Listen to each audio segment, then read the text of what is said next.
আপনারা আমি একটা খবর দেন, আমরা তাকে গ্রেপ্তার করি। বর্ডারের নিরাপত্তা ব্যবস্থা জোরদার করা হচ্ছে, বা যারা পালিয়ে গেছে তারা হলো 5, 6, 7 এই 3 দিনই সবচেয়ে বেশি পালিয়ে গেছে।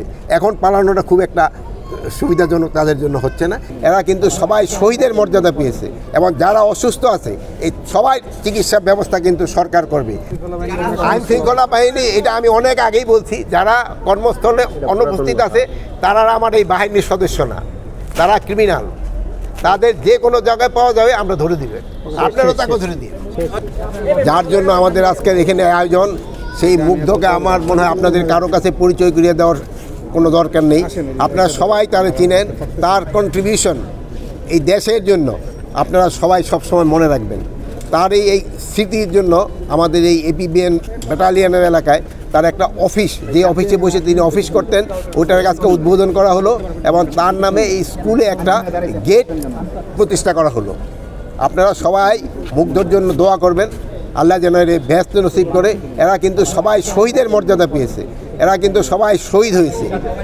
শুধু মুগ্ধ নয়, এই ইসে যারা যারা শাহাদাত বরণ করেছে সবার জন্য আপনারা দোয়া করবেন, এরা সবাই যেন শহীদের মর্যাদা পায়। এবং যারা অসুস্থ আছে তাদের সুস্থতা সবাই কামনা করবেন, এবং যারা অসুস্থ আছে এই সবাই চিকিৎসা ব্যবস্থা কিন্তু সরকার করবে। এদের যদি বিদেশে পাঠানো দরকার হয় তাও ব্যবস্থা করা হবে। এটার জন্য কোনো কিছুতে কোনো রকম কার্পণ্য করা হবে না।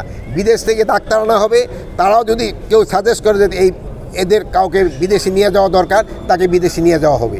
বর্ডারের নিরাপত্তা ব্যবস্থা জোরদার করা হচ্ছে, বা যারা পালিয়ে গেছে তারা হলো 5, 6, 7 এই 3 দিনই সবচেয়ে বেশি পালিয়ে গেছে। এখন কিন্তু পালানোটা তাদের জন্য বেশ দূর হয়ে গেছে। এবং আপনারা দেখবেন এখন পালাইতে গেলে শুধু ওই আমার পুলিশ বা আমার বিজেপি তা না, জনগণই কিন্তু তাদের পিছনে আছে, জনগণই কিন্তু তাদের ধরে ফেলে। এখন পালানোটা খুব একটা সুবিধাজনক তাদের জন্য হচ্ছে না। কিন্তু হ্যাঁ, ওই 5, 6, 7 তারিখে অনেকেই পালিয়ে গেছে, অনেকেই পালিয়ে গেছে। আমাদের মেসেজটা হলো, আপনারা সবসময় আগে বলতেন যে পুলিশ বাদী হয়ে মামলা করতো, 10 জনের নাম দিত আর 50 জন দিয়ে দিত বেনামি।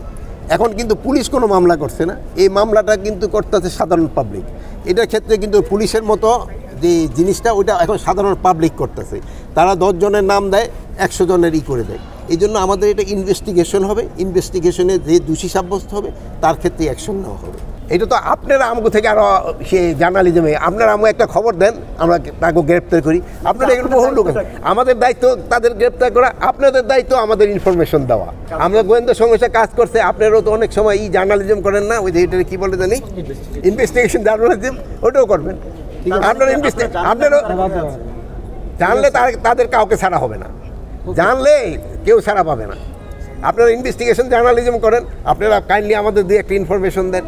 আপনার যদি এই জন্য যদি আপনাদের কিছু খরচ হয় আমরা ওটাও বিয়ার করবো।